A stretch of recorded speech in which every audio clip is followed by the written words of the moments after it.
Hey, j'espère que vous allez bien. Aujourd'hui je vous retrouve dans une nouvelle vidéo. Et aujourd'hui du coup je vous retrouve pour ma vidéo sur les favoris du mois de janvier et février. C'est vrai que cette vidéo arrive un petit peu tard, mais j'ai mis vraiment beaucoup de temps à me décider à la faire parce que bon bah il n'y a pas énormément de produits, mais c'est quand même des produits que j'ai beaucoup aimé durant ce mois-ci, enfin ces mois-ci, j'allais dire ce mois-ci, mais il faut que je me fasse au fait que je fais plus ça tous les mois. Je fais ça tous les 2 mois maintenant. Donc il y a des produits que j'ai trouvé vraiment cool et que j'avais vraiment envie de vous présenter. J'espère que cette vidéo vous plaira et je vous laisse avec la suite. On commence avec tout ce qui est soin pour le visage et en tout premier, c'est un produit que je savais même pas que j'allais mettre un jour dans mes favoris. C'est cette petite lingette-ci, donc c'est un gant, je pense qu'on peut dire, de la marque Yves Rocher, donc ils nous l'ont offert au mois de janvier je crois que c'est. Et en fait c'est tout simplement un gant démaquillant sur lequel vous allez venir mettre du produit puis vous démaquiller. Alors ils disent qu'on peut le faire uniquement avec de l'eau. Personnellement je préfère toujours mettre du démaquillant dessus parce que j'ai plus l'impression que ça me démaquille. Si je mets que de l'eau, je trouve que ça démaquille pas très bien. Mais en tout cas, c'est vraiment une découverte pour moi parce que, je vous l'ai souvent dit, j'avais pour projet de passer sur d'un nettoyant avec justement un coton réutilisable parce que je trouve que je consomme quand même vraiment beaucoup de coton. Chaque fois que je me maquille, je mets beaucoup de fond de teint, je pense que vous le savez. Donc forcément, quand je me démaquille, il me faut facilement, je dirais 5 à 6 cotons, donc ça fait vraiment beaucoup. Et je me suis dit, si je passe un jour à ce type de lingette coton-ci, ça sera plus pratique et ça me fera moins de gaspillage quand même parce que les cotons ça coûte cher à force. Donc je m'étais dit un jour je passerai à ce type de démaquillage-ci. Le problème c'est que j'arrivais pas à trouver quelque chose qui me convienne en termes de forme, en termes de prise en main. Et là en fait comme c'est un gant, en fait on rentre la main à l'intérieur et on vient démaquiller tout simplement. Très souvent ce type de démaquillage en fait c'est juste un coton que vous venez et que vous venez utiliser sur le visage. Ça j'aime bien pour les yeux, mais c'est vrai que pour le visage en entier, je trouve que la prise en main d'un coton plat c'est pas super facile, donc je préfère largement le système de gants. Pour le coup, Yves Rocher m'a fait découvrir ça et j'aime vraiment beaucoup. Donc pour l'instant ils en vendent pas malheureusement en vente dans le magasin, il me semble pas en tout cas. Mais s'ils viennent en vendre un jour, je pense que j'en rachèterai un parce que je trouve qu'ils sont vraiment très bien. Donc là il est taché déjà. C'est le mascara surtout qui tache, faut faire attention. Maintenant du coup j'en utilise un pour les yeux et un pour le visage, celui-ci étant pour le visage parce qu'en fait je me suis rendu compte que le mascara ça tachait vachement vite.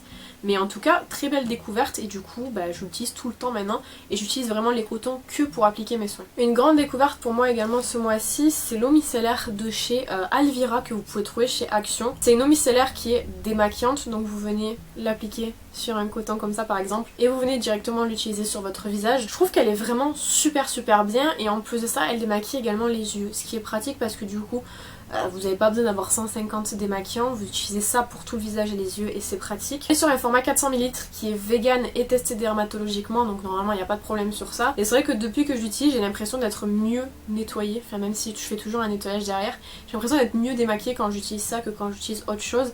Et le format en fait tout en un est super pratique et en plus de ça elle coûte pas très cher, elle coûte moins de 2 € chez Action et puis vous en avez vraiment pour un moment. Là pour le coup franchement très belle découverte, c'est vrai que je l'avais déjà vu à l'époque, il y a encore quelques mois, des gens en parlaient, mais j'avais jamais voulu acheter Alvira parce que j'avais acheté un jour en fait des lingettes démaquillantes et elles étaient nulles à chier. Du coup je m'étais dit j'achèterais plus Alvira parce que j'aime pas. Et finalement très contente d'avoir testé parce que ce produit est vraiment génial. Alors ça c'est pas un soin mais je l'ai rentré dans la catégorie soins, c'est le parfum Thank You Next de Ariana Grande que ma soeur m'a offert pour la Saint-Valentin. C'est un parfum qui m'intriguait depuis très longtemps puisque moi je suis fan d'Ariana Grande et je vous avais parlé à l'époque que j'avais terminé un de ses parfums, c'était Sweet Candy, je l'avais terminé en entier, je l'avais adoré et depuis j'avais pas forcément racheté de parfum parce que j'aime beaucoup Ariana Grande mais pas au point de me ruiner en achetant ses parfums honnêtement et puis j'avais pas racheté parce que j'avais eu d'autres parfums entre temps puis j'en avais terminé etc. Et c'est vrai que la description du parfum avait l'air incroyable et rendait vraiment le parfum comme... J'avais l'impression qu'il était très sucré et j'avais vraiment envie de sentir ça. Sauf que j'ai jamais eu l'occasion de le faire. Pourtant ils sont disponibles chez Nocibé si ça vous intéresse. Dans les Nocibé vous pouvez les sentir. Et du coup elle me l'a offert pour la Saint-Valentin. Je trouve déjà le packaging il est incroyable. Et au niveau de l'odeur, je vais pas vous spoil plus que ça. Je vous l'ai déjà dit dans une autre vidéo que j'allais faire une vidéo dédiée à ce parfum-ci pour vous décrire un petit peu. Comme j'ai pas les termes spécifiques pour les parfums, vous écrire en fait avec des termes classiques qu'est-ce qu'il sent, est-ce qu'il sent bon ou pas. S'il se retrouve dans cette vidéo, vous vous doutez qu'il sent très bon par rapport à ce que moi je cherche évidemment. C'est quelque chose qui est quand même relativement sucré, très semblable à la barbe à papa, je l'ai déjà dit. Et pour le coup je l'aime beaucoup, bon je sais pas si vous allez voir mais je l'ai vraiment beaucoup utilisé. Je vais l'enlever du socle mais... C'est le petit format ça en plus, c'est le 30 ml. Bon, en tout cas c'est bien je trouve pour découvrir les petits formats, je préfère toujours. Et j'aime beaucoup. On passe à la catégorie make-up et j'ai quelques produits à vous présenter. Le premier produit c'est une palette, c'est la palette Nudification de W7 qui est le dupe d'une palette Too Faced Born This Way je crois il me semble. Cette palette-ci je l'ai beaucoup utilisée, je pense que vous voyez. On a perdu un fard en cours de route, c'est celui-ci. Je l'ai reçu début janvier et j'ai terminé complètement ce fard-ci en quelques semaines. Je l'ai beaucoup utilisé, celui-ci j'arrive bientôt aux pannes, je le sens.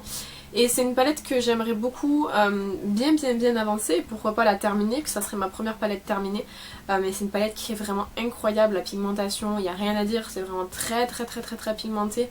Je vous ferai je pense de toute façon un tutoriel avec cette palette-ci, du coup sans le fard beige puisque je l'ai terminé. Mais je le trouve vraiment très bien.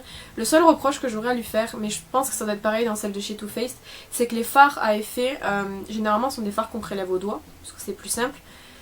Les cases ne sont pas adaptées aux doigts, je pense que vous allez pouvoir voir, notamment pour celui-ci, le tour de la case est dégueulasse parce que j'arrive pas à prélever correctement le fard en fait.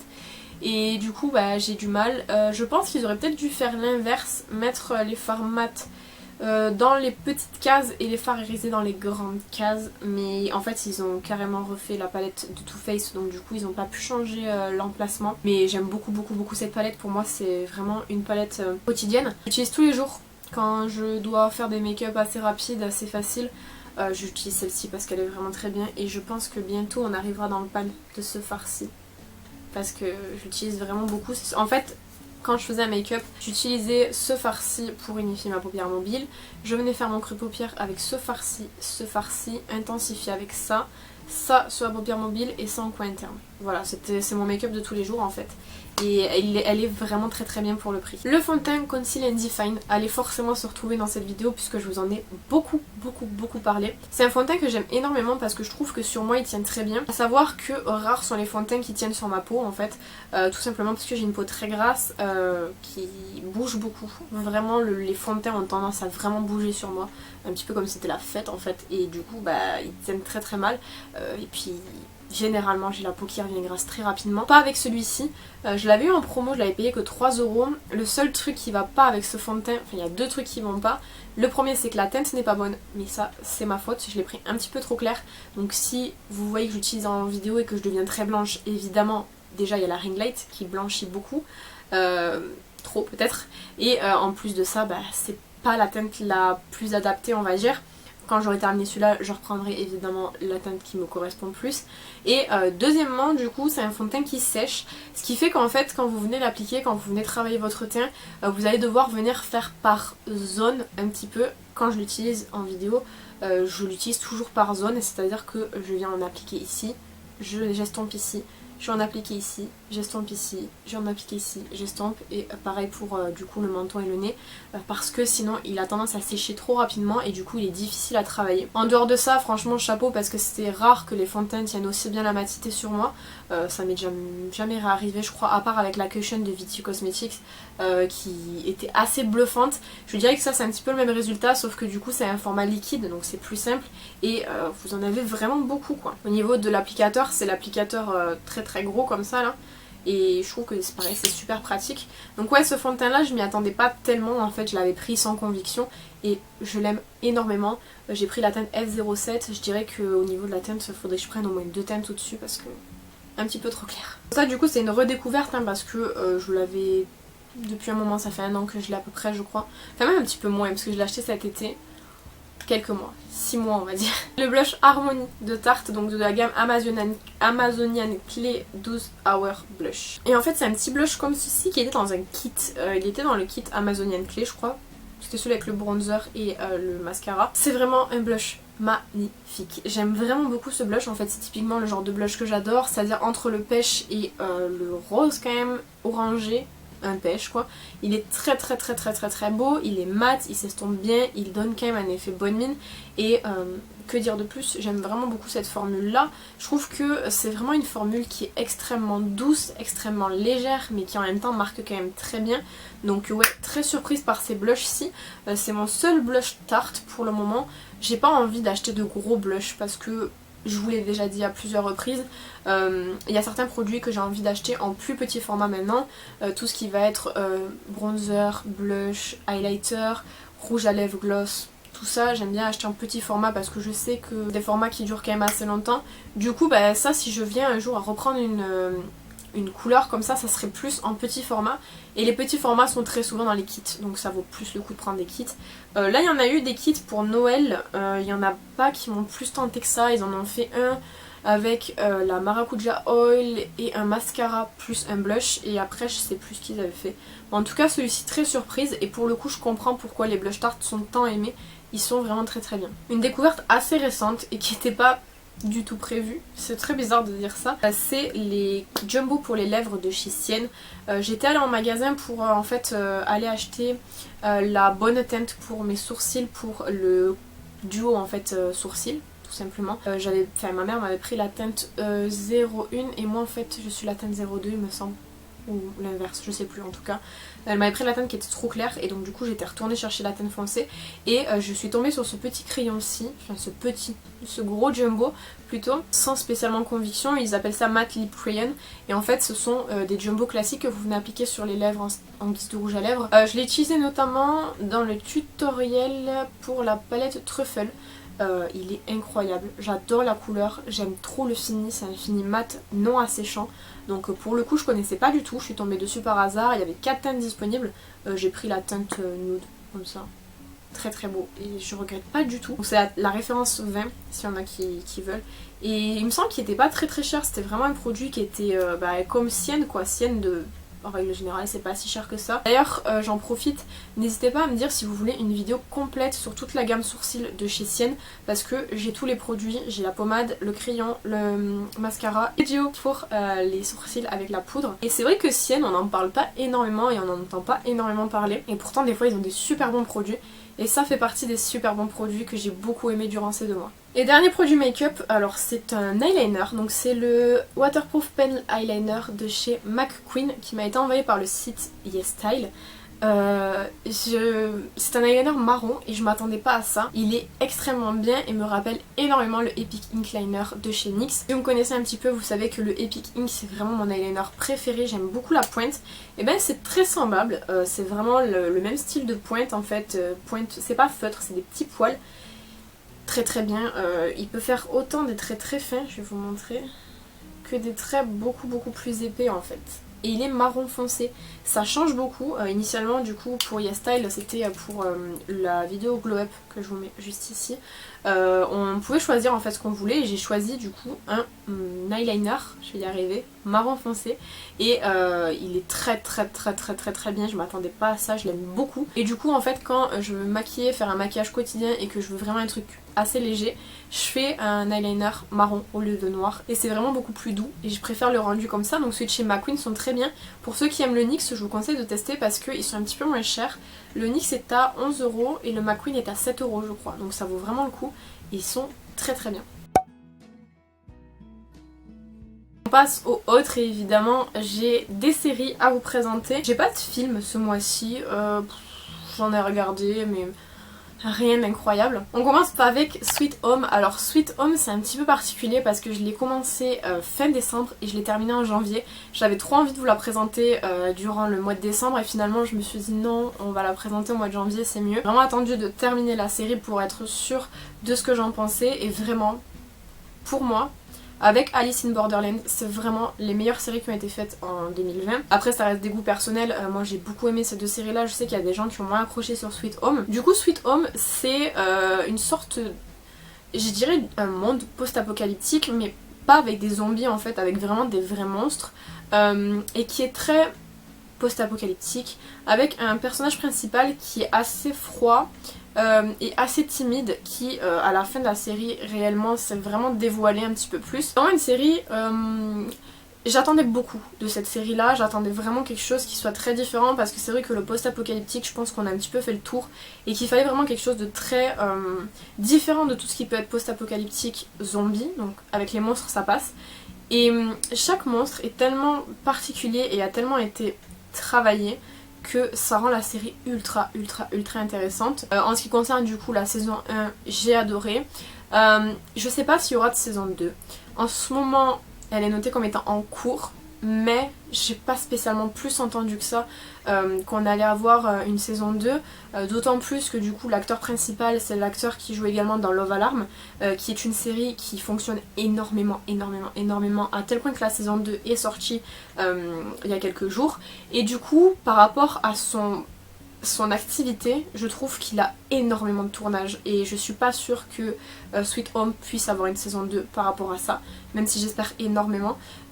Faut que l'acteur se repose quand même un petit peu, ça serait bien, parce que là il enchaîne un petit peu les tournages, c'est chaud. Mais vraiment cette série là j'ai vraiment beaucoup aimé et elle fait vraiment partie de mes séries préférées de 2020. Début 2021 également parce que je l'ai terminée en 2021, mais pour le coup si vous l'avez pas regardée elle est disponible sur Netflix et elle est géniale. Ce mois-ci j'ai vraiment beaucoup regardé, enfin notamment du coup au mois de février j'ai vraiment beaucoup regardé de séries documentaires concernant des serial killers ou des affaires. C'est quelque chose qui me passionne beaucoup, je vous en ai jamais trop parlé sur YouTube mais sur Instagram je vous en ai déjà parlé. J'aime énormément ça, je mange des vidéos sur les serial killers tout le temps, vraiment, que ce soit ça ou même sur des petites affaires, enfin il y a beaucoup de chaînes que je suis parce que c'est quelque chose qui m'intéresse énormément. Du coup il y a le documentaire Night Stalker qui est sorti, c'est le documentaire sur Richard Ramirez, qui est un documentaire qui est très bien fait. J'ai regardé, pour vous comparer un petit peu, ce mois-ci également le documentaire sur Henry Lee Lucas, donc qui est également un autre tueur en série mais qui a une histoire qui est très différente. J'ai vachement préféré Night Stalker parce que je trouvais qu'il était mieux composé et mieux ficelé en fait, qu'il était beaucoup mieux réalisé et qu'on avait vraiment en fait un ordre d'idées de tout ce qui a pu se passer qui était beaucoup plus ordonné dans Night Stalker que ce que ça pouvait être dans le documentaire de Henry Lee Lucas. Je sais plus comment il s'appelait le documentaire, je me rappelle plus. Mais en tout cas pour le documentaire d'Henry Lee Lucas je l'ai regardé, je connaissais déjà l'histoire donc c'est vrai que j'étais un petit peu moins prise. Richard Ramirez je connaissais aussi l'histoire mais il était tellement bien ficelé que même en connaissant l'histoire c'était intéressant. Pour Henry Lee Lucas j'ai trouvé que le documentaire était très long et puis l'histoire en elle-même, même si elle est intéressante, quand on connaît la finalité de l'histoire en fait c'est moins impressionnant. Enfin je sais pas comment expliquer. Du coup ouais, si jamais vous avez l'occasion de regarder Night Stalker, il est vraiment très bien. Vous pouvez aussi regarder celui d'Henry Lucas mais je suis pas sûre qu'il plaise plus que ça. Moi en tout cas il m'a pas plu. Donc ouais, en tout cas Night Stalker était vraiment très bien et pour l'instant je dirais que c'est un des documentaires que j'ai préféré sur Netflix. J'avais beaucoup aimé aussi Don't Fuck With Cat qui était très bien. Mais je pense que Night Stalker est passé au-dessus. Et un autre documentaire que j'ai vraiment beaucoup aimé, que j'ai terminé beaucoup plus récemment, je l'ai terminé fin février, c'est Evil Genius qui raconte la tragique histoire de Brian Wells qui est en fait un livreur de pizza. Je pense que peut-être vous en avez entendu parler de cette histoire-là, enfin de cette affaire-là, parce que c'est vrai qu'elle est assez particulière. C'est en fait un livreur de pizza sur lequel des personnes ont posé une bombe. Ils lui ont demandé d'aller braquer une banque en fait et de ramener, je crois que c'était l'équivalent de 200 000 euros. Sauf que ça a été filmé en direct en fait et Brian Wells est décédé en direct puisque la bombe a explosé. Et c'est vraiment en fait un documentaire qui retrace ça, qui essaye un petit peu à la manière de Night Stalker de vraiment vous pointez tous les détails du doigt pour essayer de comprendre qui a fait ça, pourquoi ça a été fait. C'est une histoire qui est vraiment très compliquée, du coup on a un petit peu ce schéma de on vous présente l'histoire, les possibles théories de ce qui s'est passé, qui est quoi, et il est vraiment très bien ficelé également. Je trouve que c'est un documentaire qui a été très intéressant et comme je vous disais par exemple tout à l'heure pour celui d'Henry Lee Lucas, c'est vraiment rien à voir. Chaque histoire est très différente mais un vrai documentaire intéressant, on arrive à... Enfin moi en tout cas j'arrive à directement savoir si oui ou non ça va me plaire. Et pour le coup je me suis pas trompée, Evil Genius m'a plu. Ça abordait un petit peu plus en profondeur l'histoire de Brian Welch du coup, et on voyait un petit peu plus ce qui s'est passé, de quelle façon ça s'est passé, puisque moi je connaissais l'histoire parce que j'ai regardé la vidéo, je sais plus de qui avait fait, je sais pas si c'était Liv ou si c'était Sonia qui en avait parlé, mais une des deux je pense, avait abordé l'histoire. Même si sa vidéo était très complète, j'ai trouvé quand même que le documentaire rajoutait quand même plein de petits détails qui sont peut-être très futiles, qui peuvent paraître très futiles, mais qui sont intéressants à connaître quand même. Et pour le coup, comme je vous dis, moi je regarde beaucoup de documentaires sur des tueurs en série, et c'est vrai que parfois je connais les histoires, et les documentaires viennent apporter quelque chose en plus, quelque chose de supplémentaire, donc c'est ça que je trouve aussi intéressant. Et pour le coup, vraiment ces deux documentaires là, si jamais vous êtes intéressés, même si vous connaissez les histoires, n'hésitez pas à les regarder, parce qu'on apprend toujours quelque chose je trouve, même si on connaît l'histoire très bien, il y a des petits détails parfois qui sont très futiles mais très intéressants. Voilà, donc j'espère que cette vidéo vous aura plu, je vous ai tout présenté, j'ai rien de plus, donc je vais pouvoir ranger de côté mes petites affaires. Comme je vous dis à chaque fois, je sors des petites affaires, mais tant que je filme pas la vidéo je peux pas ranger, donc là tout va pouvoir être rangé, c'est très satisfaisant. N'hésitez pas vous d'ailleurs à me donner des documentaires ou vos favoris en commentaire pour qu'on puisse voir un petit peu, peut-être je vais découvrir certaines choses. N'hésitez pas à me dire ce que vous en avez pensé dans les commentaires. Quant à moi je vous retrouve bientôt dans une prochaine vidéo, en attendant prenez soin de vous.